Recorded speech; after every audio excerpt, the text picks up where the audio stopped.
นั้นยังมีแสงตาเว้นพวกเขายังคงเป็นเพื่อนกัน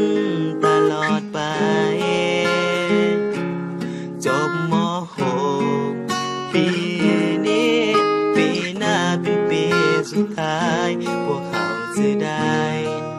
แยกกันไปจากคนละทาง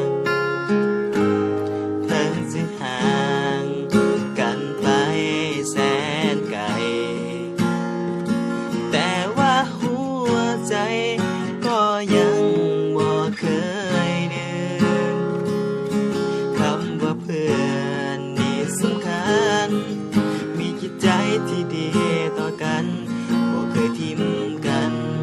เป็นเพื่อนกันตลอดไป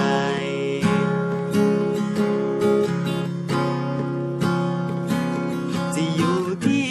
ไรคำว่าเพื่อนนี้ก็สำคัญทั้งจะอยู่ห่างกันแต่ความสัมพันธ์ก็บ่เปลี่ยนผ่านก็อาจจะเขี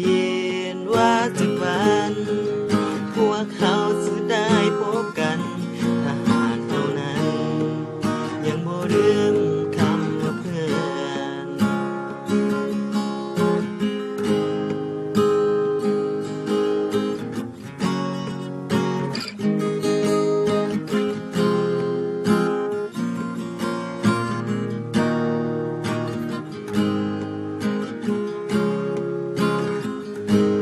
ถึงจะห่างกันไปแสนไกลแต่ว่าหัวใจก็ยังบ่เคยลืมคำว่าเพื่อนนี่สำคัญ